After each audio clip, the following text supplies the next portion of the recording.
Hello, everyone. I'm Carl. And I'm Em. Welcome to our podcast discussing all of the latest books. This is our bonus episode number 1, and we will be discussing The Short Second Life of Bree Tanner by Stephanie Meyer. I always want to call her Bree Turner for some reason. I know. I just feel like it flows better. Yeah, so that's why I was looking at it to make sure. We will be saving our ratings until the very end. We promise to give you all of our honest opinions on all the characters, chapters, and scenarios. We don't mean any harm to any of the authors. This is solely our opinion. And as always, we promise to Karl and like we read them. Period.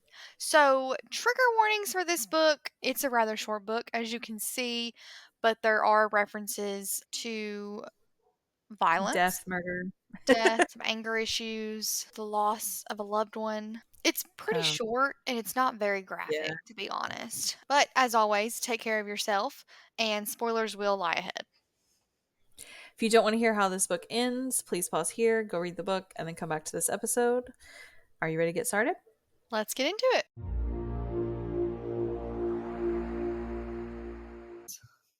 Okay, so the blurb on the back of this book is, I turned off my brain. It was time to hunt. I took a deep breath, drawing in the scent of the blood inside the humans below. They weren't the only humans around, but they were the closest. Who you were going to hunt was the kind of decision you had to make before you scented your prey. It was too late now to choose anything. I like how you dramatically stopped that. A lot of her blurbs are kind of like they just stop in the middle. They don't really end right, to be honest. Mm-hmm. But pop off, sis. I'll make sure there's not a cute dedication or anything. So to start us off, Bree Tanner is a 3-month-old vampire who is out hunting with members of Riley's clan, including Diego, Riley's right-hand man. Diego takes her under his wing that night, and they begin to learn about each other's human's life. And Diego just to and confirm, Bree, she was 16 when she was turned? 15 right? or 16, yeah. I think Okay. she had just turned 16, I think is what it said. Okay. Diego and Bree start uncovering that maybe Riley has been lying to them. They decide to follow Riley to find out what he's been up to for her. So, For her. they are supposed to be hunting people who wouldn't be missed, which I guess if you are going to eat people, that is kind of the right way to go, I guess. A lot of serial killers also have that mentality, so it kind of makes sense. True. I feel like you just confirmed me as a serial killer in a way. No. I mean, that was the right they're word. serial killers. They're essentially the same thing. So, Yeah. So you might be though too. I mean, I don't know. I don't have time for that. That's fair. So they go out and they're hunting and they come across a group of people. However, before they do so, the group that they are with decide to kind of get a little cocky and end up causing a car accident and dragging the people out of the car and eating them in broad daylight. So Diego and Bree decide to run away to another group of people, which it seems like they mostly get like prostitutes, drug addicts, homeless people, that kind of thing. So they end up killing 3, I think it was, 2 prostitutes and a pimp. And so they kind of settle that they're done eating or whatever, and they take those prey, I guess you can say, out into the middle of the lake and pick up a rock and bury them under this rock. It was described a little strange, but also I could appreciate that they adequately disposed of the bodies. Yes. Which makes me sound like a serial killer now. So. Oh well.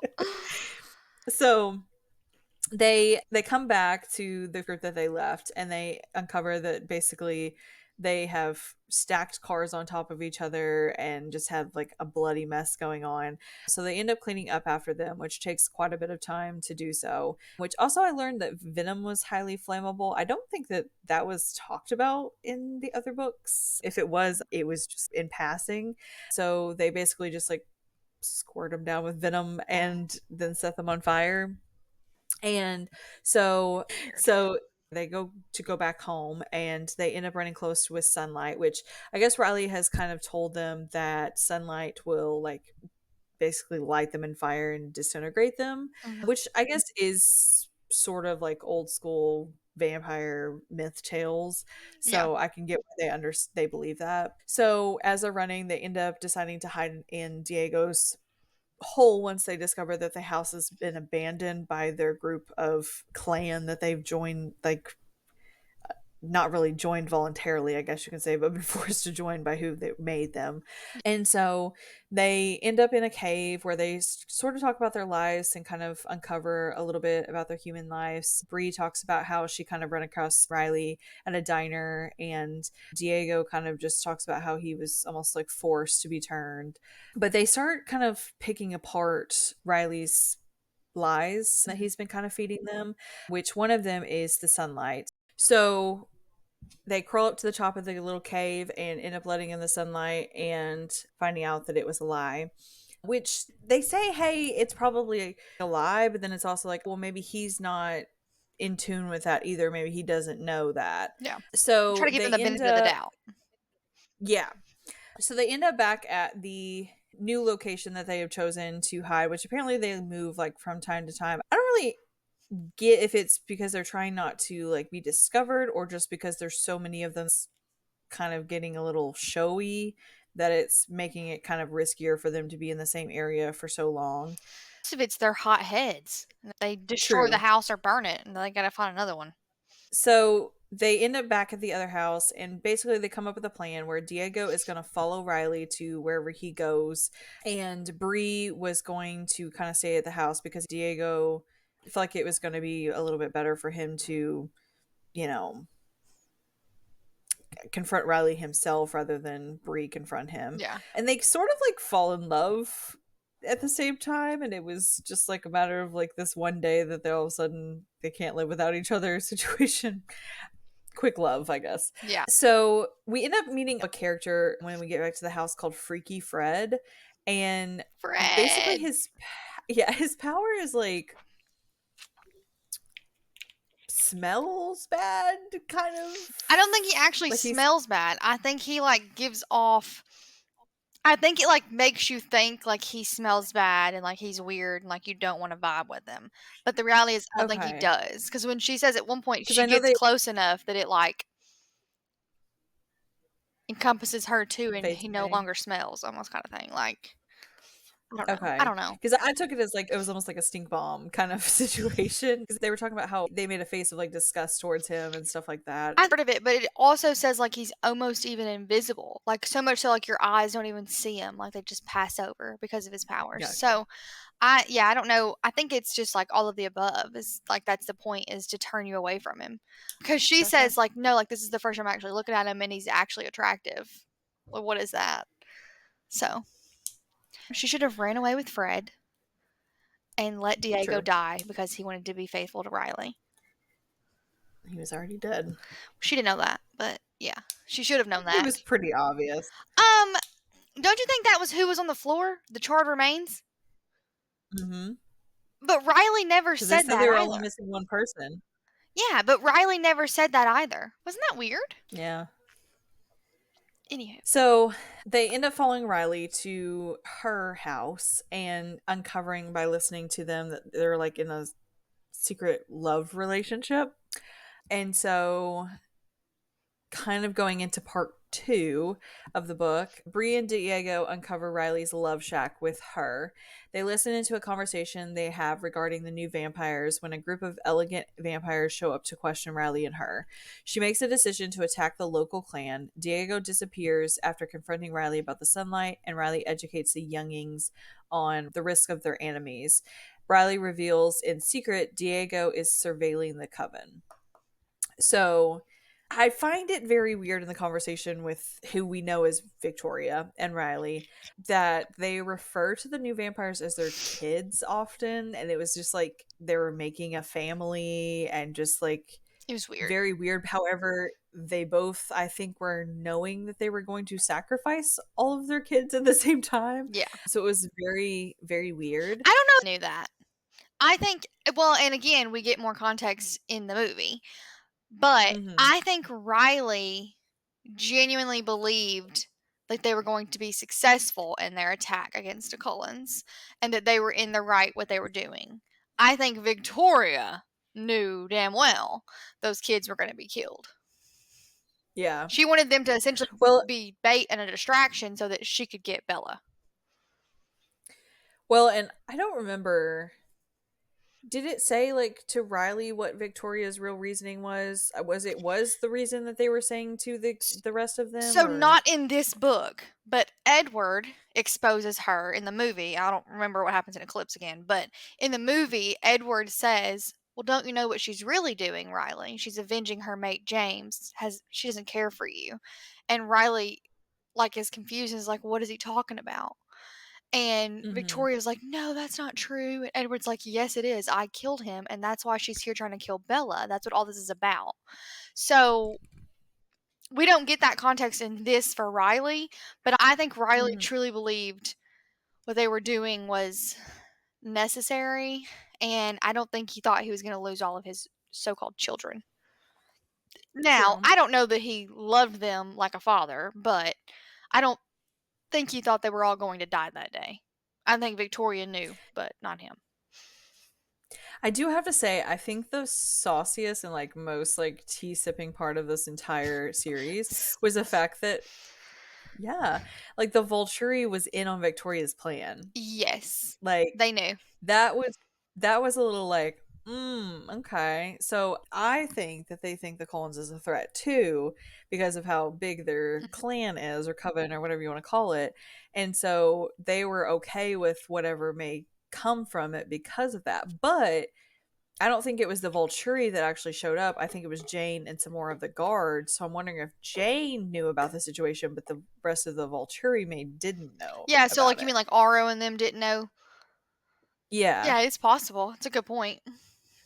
Because Jane feels like the type of person, especially after like how bad they want Alice, it Mhm. makes me kind of curious whether or not she thought that she would be replaced and got a little jealous. So she's like, "Oh, it's okay if some of them end up dead because then they can't come replace me in my spot," kind of situation. But Yeah, for sure. Well, and I don't think I said it in the New Moon recording, but the way they refer to him as master is such an ick, first of all, but mhm. also really shows us like what that relationship is like, and it's not a family. You know what I mean?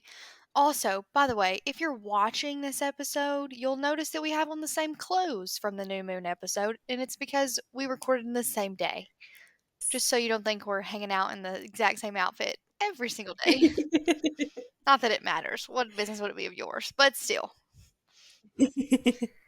Anyways, yes, I think that I agree that it's very possible that Jane and Alec, her brother, and maybe like Dimitri and what's the I guy feel that's like it was homicidal? Alec, Felix. Felix, Dimitri, and her. Yeah, Yeah, that makes sense. And that Aro might not have known. because I feel like Jane wouldn't have done the talking if Aro was there. I Aro agree. seems like the type of person he would be the one talking. Yeah, and I don't think he like goes out on those sort of things either. Like he sends his pets to clean it up, kind of Yeah, thing. You know. yeah. I don't know if it was in the movie or in the book, but Alice says in Breaking Dawn, like they never leave their area. This must be pretty serious if they're all coming. I think that's in Breaking Dawn because in Eclipse, I don't think they come to check on them after No, that. It's just no, Jane and them again. yeah. Yeah. Which in the movie, I think Jane and them do show up, but they're standing on the cliffside, and it's not Arrow and them. It's Dimitri, Felix, Alec, and her. Yeah, well, so we see this scene in the movie where in Eclipse, they go in the warehouse and they see that the army's being built, but they don't actually interact with the army.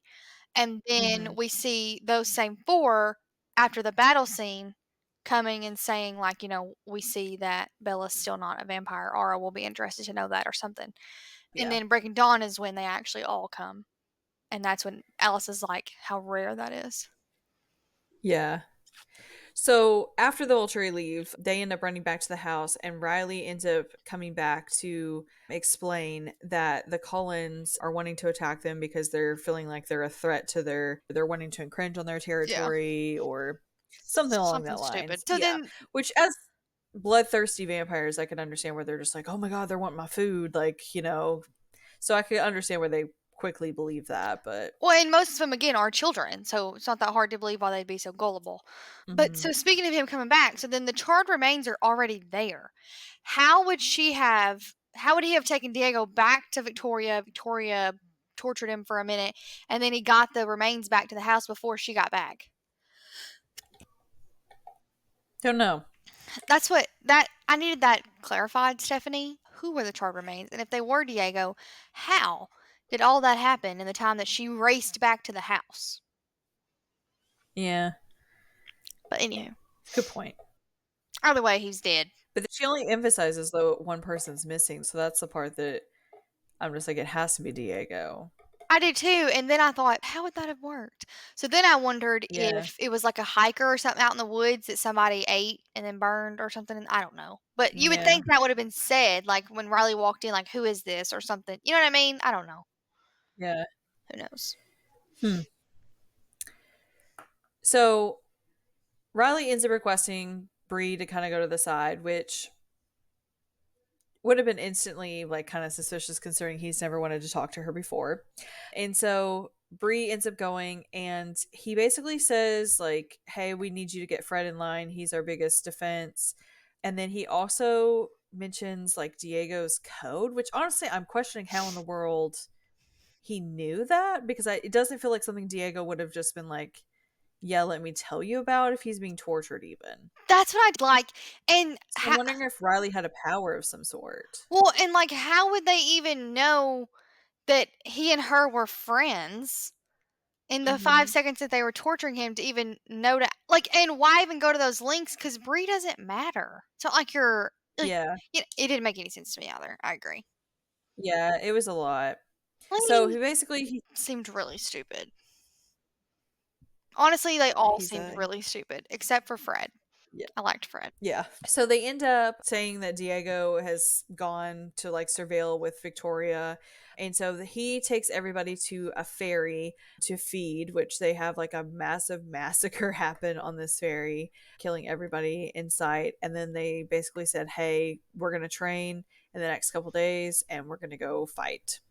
Yeah, get ready. It's crazy to me that they spend like 2 or 3 days training them for battle, and they legit think that's going to be satisfactory.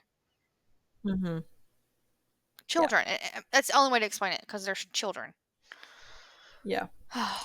So Riley tells them their enemies have yellow eyes and have a pet human. Riley convinces the coven that there is only a few times a year they can step into the sun, and they're going to use that day to attack. At the fight, Riley leaves them to find her. Bree realizes Diego is dead, and Carlo comes to kill Bree, and she begs him for mercy. The Volturi come for the Cullens and question the events of the battle. Cullens beg Jane to spare Bree's life, and Jane doesn't budge. So they I love which we do find out. Carl.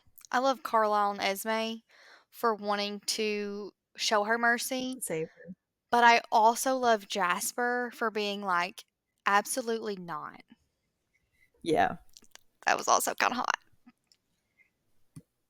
Well, and so we do find out in Eclipse that Riley had broke into Bella's house to get part of her scent. And to me, I just imagine them passing around a Ziploc bag with her scent in it. It's So kind of how it was weird. They were like, described. oh, yeah.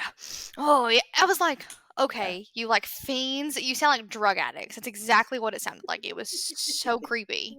Well, Edward does say it's his personal brand of Yeah, heroin. but it's his personal brand, not every one of them. I get the theory, and I guess we don't really in the movies, we don't see any of the other vampires really struggle with Bella other than Edward and then Jasper, but Jasper because he's a newer vampire, not because Bella is special. So it's really difficult for me to understand exactly what she smells like and why she is sweeter than others. In New Moon, I think Arrow says that, "Oh, you do smell nice," or something like that whenever they meet. But I think Yes. that's the only other instance that there was something like that.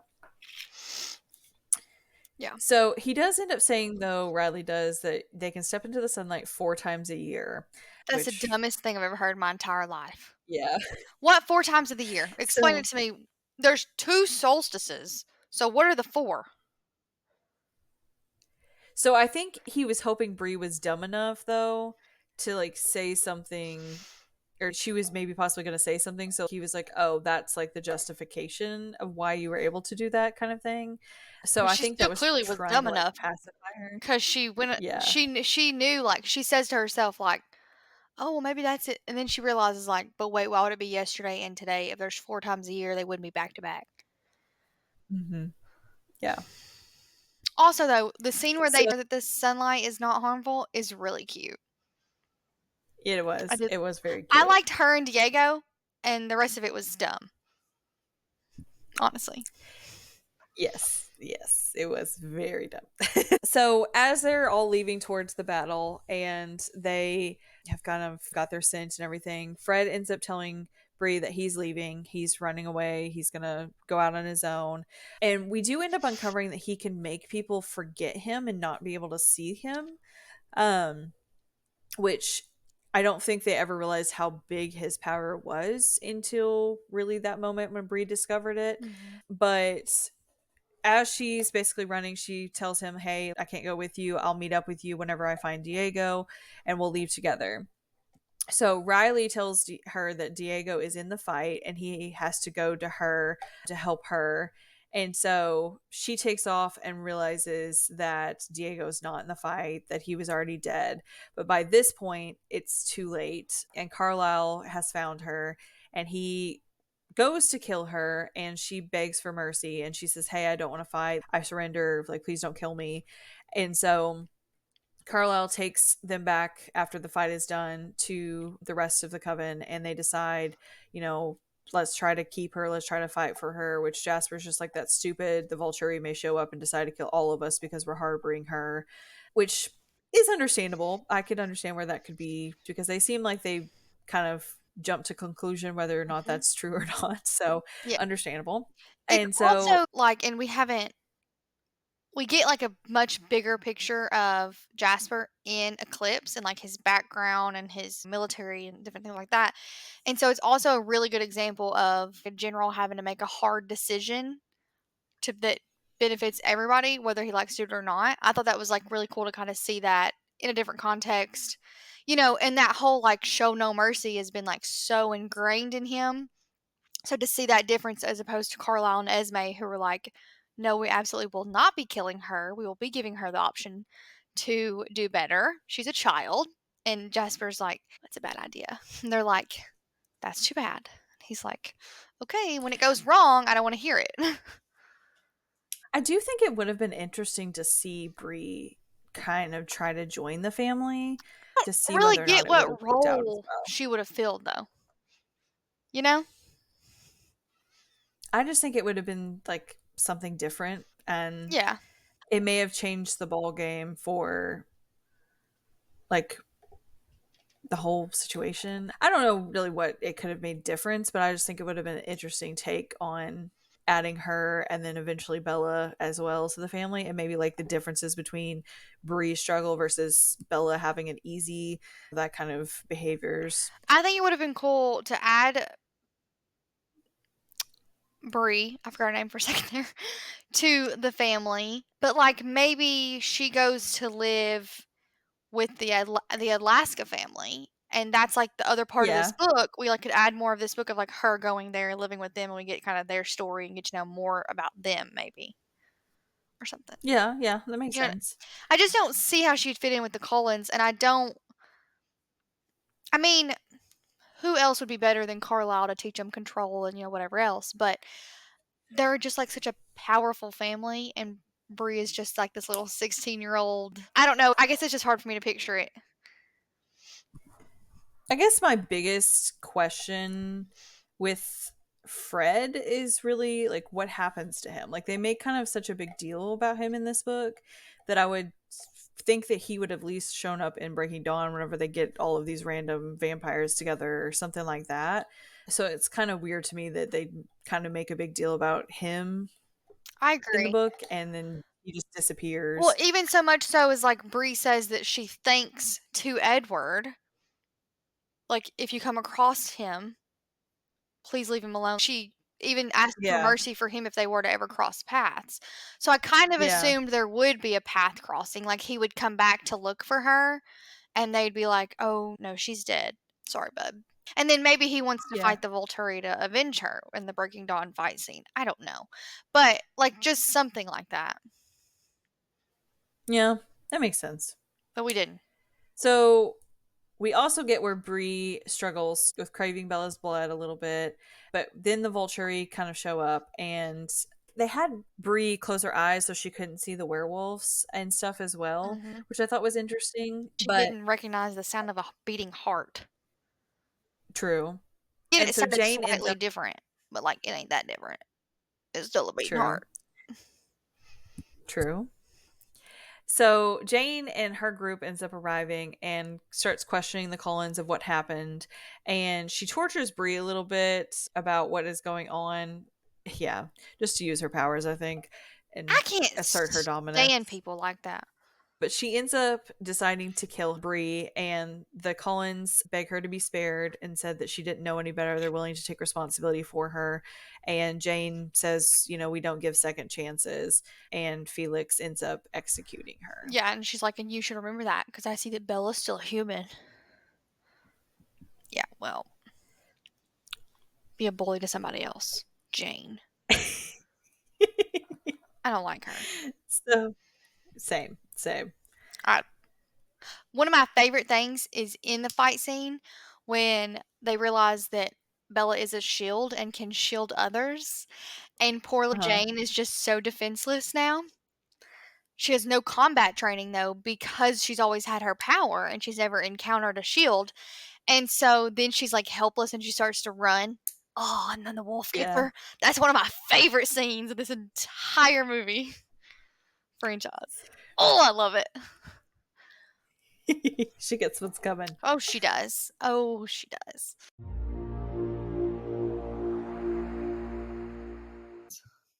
So, what is your final thoughts and ratings? Okay, so I didn't hate the book.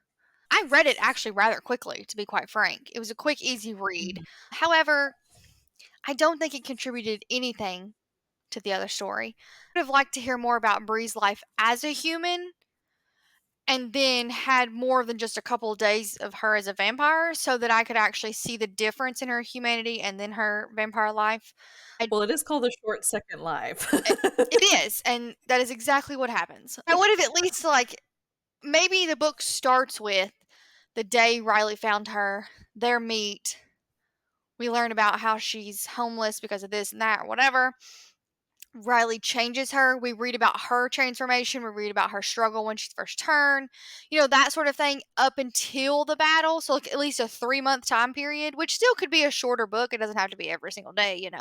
Yeah. But this just like little like week time period that we get here, I didn't think it added a single thing, to be honest, to the book. Love Diego. Love that Diego uses his brain, or well, he used his brain. But I hate that that ended him up, getting murdered. But he would have been dead either way Yeah. once he fought the Cullens, so it doesn't really matter. Yeah. I wish Bree had ran off with Fred and they had lived happily ever after instead of going to the fight or something like that. So do you feel that if Diego had left the house with the rest of the group, that he would have left with Fred and Bree if she wanted to go? I think it depends on how his conversation with Riley went. I think Diego's problem is that he's curious. And I think he would have like wanted to expose Riley's secret and her secret and stuff like that. If he had found out from Riley that he knew they were lying or whatever and didn't kill him but sent him back or whatever, Mhm. I think he would have probably tried to tell the others, like, he's been lying to you. And I think he would have ended up dead anyways, to be quite frank. But that obviously would have ruined the entire army because then everybody would have been fighting and there wouldn't have been an army to fight anybody. Yeah. So it makes sense why they murdered Diego. But I don't see him just taking off. After finding out that Riley's been lying to all of them, I don't see him deciding to take off with Bree and Fred and leaving the rest of them to their fate. Not all of them. Some of them, maybe, yes, but not all of them. So I would probably give this book like a 3. Didn't hate it. I didn't love it. It didn't add anything to the story for me. I don't really care about Bree. No offense to her. She just wasn't that interesting. But I will say, one thing I did like about the book was getting to read like how it was for them to feed, like how it felt, what the struggle was, because we don't get that really from Bella. She does struggle some, but it's a different struggle for her, and she's able to resist. Mhm. And Bree is like, even smelling Bella after the fight, Bree still has very little control. Yeah. Can't even think straight because she's so focused on the blood. And it was interesting to me that they would stay that way. Even the 3 months that she's been alive, she still has no control. And that they're so hyper focused on that they can't even like have a single thought process like Diego did. So that part of it was interesting to me. I was glad to get that Hello? little information. However, nothing else mattered, nothing else contributed. I'm sorry, but I wouldn't tell you to read it because it didn't tell you anything that you needed to know. But yes, so that is my rating. What is yours?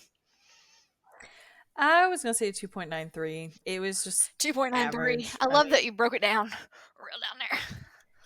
yeah, I mean, it was just like right in that area. Like it wasn't great. It I wasn't agree. bad, but it was just nothing significant, nothing crazy. So Even pretty much, I'm sorry. I was just going to add I would have even liked to see her and Diego spying on Riley and Victoria more. Like more yeah. of that even would have added something to it to see that relationship there to fully get the idea. You know what I mean? I would think the biggest thing we got from it is the fact that Vulture was familiar with what was going on and was okay with it. Other than that, didn't really find anything significant. I mean, if Fred had come back, I think that would have been the significance of the book. But since he doesn't, I really think just the Vulture knowing what was happening is the biggest thing about it. Which and in the movie Eclipse they show us that. So they don't have to have this little Yeah, piece to tell us, but yeah, which is probably what they do. They probably added it on purpose, but sure. all right.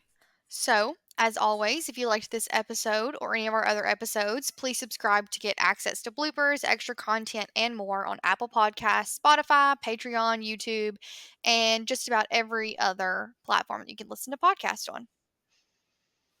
You can also send us book suggestions, comments, or general inquiries to our email at likewereadthem at Karl with a K, mpodcast.com.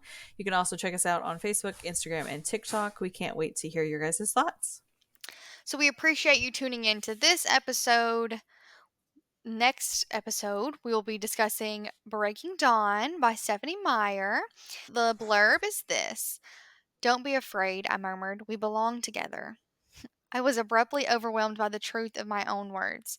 This moment was so perfect, so right, there was no way to doubt it. His arms wrapped around me, holding me against him. It felt like every nerve ending in my body was a live wire. "Forever," he agreed. So, Okay. so tuning in to wrap up this saga, and as always, we promise to call them like we read them.